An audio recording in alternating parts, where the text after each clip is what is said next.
situasi dosen sekarang tidak boleh dianggap remeh, Pak. Dari segi aplikasi yang baca, justru dosen yang banyak sekali. Kemarin kita kan aman-aman kan, terus kejar-kejar, terus saya ke zona hijau aman, di situ aman loh. Nah, kemudian rumah sakit 2 orang kemudian dengan gejala, tidak mencium juga. Jadi nanti di desa tolong bergerak segera. Di sekolah nggak tahu sih? Pak, lemot Pak, lemot Bang. Makanya keluar kantor desa. Oh gitu, di kantor desa kencang. Sekolahnya kan begini ya? Enggak, Nampak kan?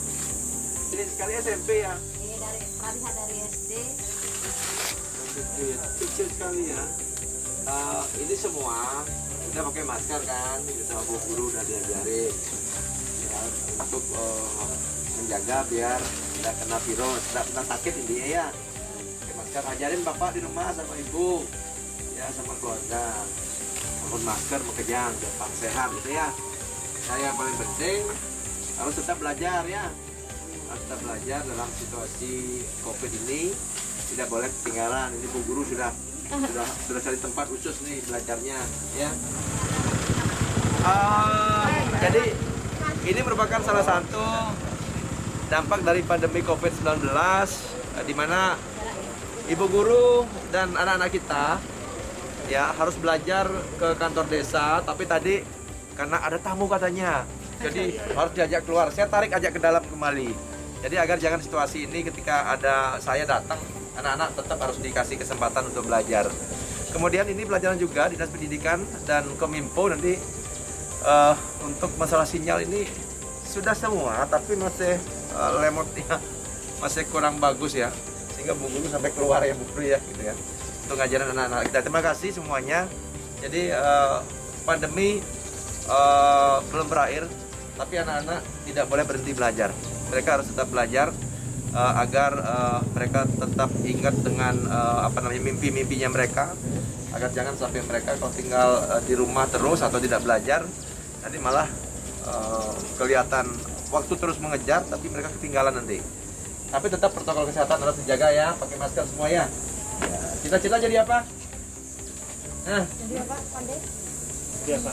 penyanyi. Waduh. Ini dari apa? Penari. Penari ini. Ini seni budaya ini Pak. Oh, seni budaya. Ayo sini yuk. Yuk. Bang, ini banyak. Jadi gini Pak Kades sama perangkat desa semua. Jadi tiang hari ini sengaja turun langsung. Kalau tugas ini sih Pak bisa melakukan dulu tiang ya. Tapi yang paling penting tiang ingin ketemu dengan Bapak. Kesan dia gini. Pertama sampaikan ini sembako ya untuk kebutuhannya itu sudah sesuai dengan standar gizi. Kemudian yang kedua sampaikan kepada mereka bahwa karantina ini untuk memutus COVID-19, jangan takut, jangan merasa khawatir, karena justru di sana nanti akan menurunkan imunnya dia sendiri. Karena pada saat psikologi mereka turun, tertekan artinya mentalnya mereka, maka penyakit apapun akan mudah datang. Kita harus tetap semangat, tidak boleh berkecil hati dengan situasi ini. Ya, nanti anak-anak dikasih belajar di sini, kemudian semangat kita untuk menunggu normalnya, pulihnya pandemi ini tetap harus ditumbuhkan. Jangan sampai nanti pada saat normal baru kita siap-siap. Oke.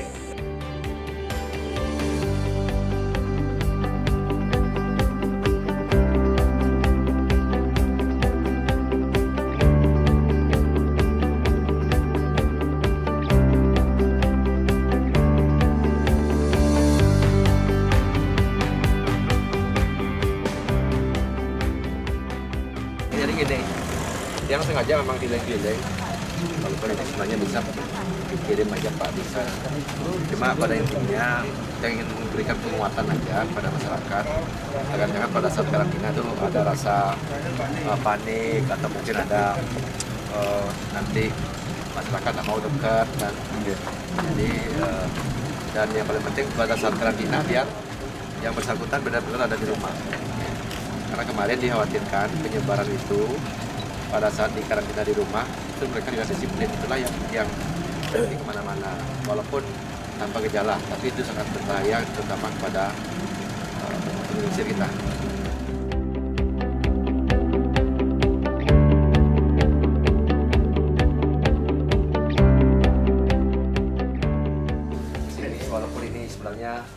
hal yang kecil, tetapi ada yang lebih besar yang lakukan pada saat turun, yaitu motivasi ya, dan penyampaian pesan-pesan dan mengingatkan Pak Bekal semua dan aparat desa. Itu yang paling penting ya, agar kita tuh jangan lengah dalam situasi seperti ini. Jadi penambahan COVID yang positif di Nusa Penida ini sekarang justru lebih tinggi daripada ketiga kecamatan yang ada di Belitung. Oke.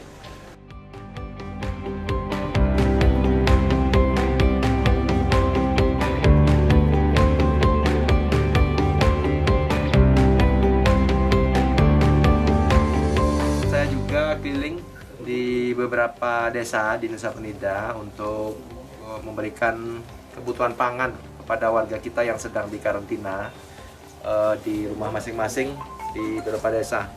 Tentu ini kami lakukan, kalau hanya membagikan saya bisa-bisa saja, Pak berbekal saja bisa cukup. Tapi saya ingin melihat situasi di desa, situasi warga kita yang sedang dikarantina. Nah, tentu saya memberikan penguatan juga agar pada saat karantina masyarakat tidak perlu cemas, tidak perlu khawatir, jalankan saja ya, karena mereka telah melakukan kontak erat dengan yang terkonfirmasi positif, sehingga nanti walaupun mereka tidak di swab ya, tapi harapan kita kalau terjadi konfirmasi positif seumpama mereka tidak di swab, sehingga bisa akan hilang dengan sendirinya pada saat mereka melakukan karantina mandiri di rumah. Nah, sehingga pada saat karantina harus dilaksanakan dengan tertib, dengan tenang di rumah masing-masing, karena kalau sudah tenang maka imunnya pasti akan lebih meningkat, psikologi pasti akan semakin meningkat. Kemudian ini juga dilakukan karena kemarin pada saat dibiarkan karantina mandiri tidak begitu ketat diawasi, konfirmasi positif semakin meningkat. Nah, sehingga pada saat itulah pemerintah mengambil sikap, tracing diketatkan, kemudian karantina pun yang sudah positif tanpa gejala itu sekarang di hotel dan di beberapa tempat yang sudah ditetapkan. Nah, yang paling penting lagi bahwa di situasi di Nusa Penida penggunaan masker tidak maksimal saya lihat. Jadi banyak sekali warga kita yang duduk-duduk. Mungkin kemarin karena kita ini masih zona hijau ya Pak Camat sama Pak Kadis ya, sehingga menyebabkan mereka sedikit mengabaikan protokol kesehatan. Nah, saya sudah tugaskan para perbekal, Pak Camat juga nanti keliling-keliling lihat ya, untuk mengedu masyarakat, dan mungkin lewat PKK nanti, kebetulan istri saya ikut, nanti PKK juga ikut mengedukasi pentingnya memakai masker.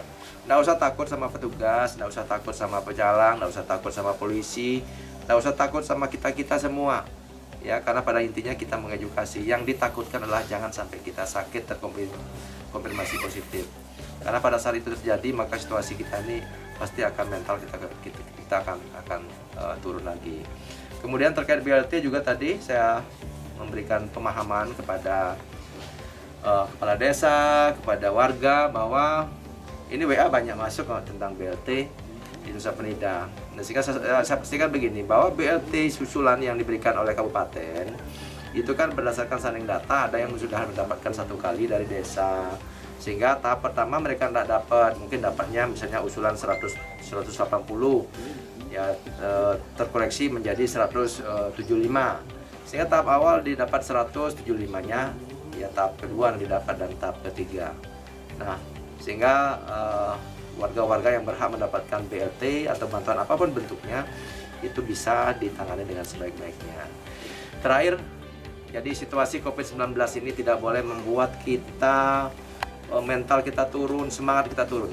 Kita harus tetap semangat, karena apapun yang terjadi kita tidak boleh sembunyi selamanya, kita tidak bisa ngumpet selamanya, kita perlu makan. Nah, oleh sebab itu protokol kesehatan laksanakan, mari kita siapkan diri kita. Dan kalau di Indonesia ini silakan bekerja ya, bertani dan selain sebagainya. Saya kira di Indonesia sudah mulai tanam jagung ya, tanam kepala pohon, tanam kacang, hujan sudah mulai turun, Nusa Penida sudah mulai kelihatan hijau, sehingga kesannya ini mudah-mudahan sih tanda-tanda positif segera kita bisa dapatkan, sehingga nanti pariwisata di Nusa Penida ini bisa menggeliat. Dan lagi pesan saya, jangan tinggalkan pertanian, jangan tinggalkan peternakan, jangan tinggalkan rumput laut. Mari kita biasa saja hidup, walaupun nanti pariwisata sudah normal, justru apa yang kita lakukan dari dulu itu merupakan pendukung utama pariwisata itu. Sehingga kalau pariwisata terjadi goncangan, maka kita masih tetap bisa makan, masih tetap bisa tersenyum.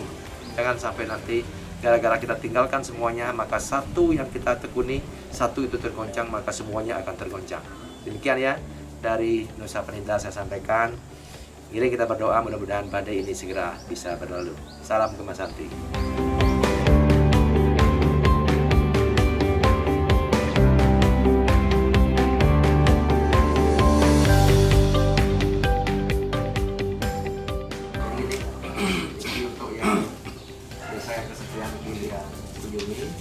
Untuk penyerahan pangan bagi yang karantina di rumah.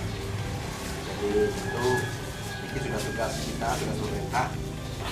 Pada saat kita minta mereka di karantina, maka kita harus nanggung kebutuhan mereka.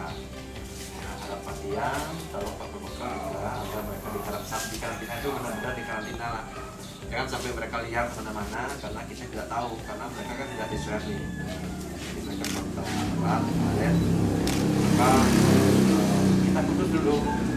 Ya, termasuk di rumah pun mereka jangan sampai kumpul-kumpul begitu. Ya. Kemudian yang berikutnya terkait dengan penggunaan masker, kalau sudah ditetapkan Wiki, kita tidak boleh nganggap remeh mungkin, karena sekarang Wiki di Afrika sudah justru paling tinggi perkembangannya pandemi ini di antara kecamatan yang lain. Ya, jadi tidak bisa disebut dengan zona hijau lagi, mungkin sudah masuk ke zona orange yang bisa meningkatkan rumah sakit juga.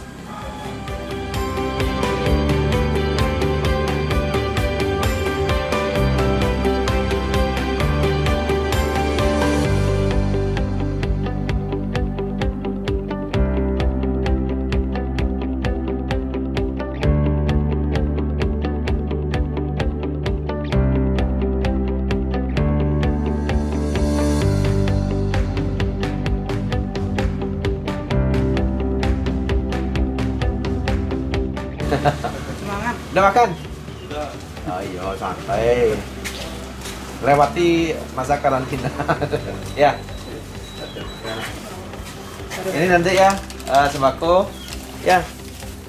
Sembako. Satu, Pak. Sayur. Ya.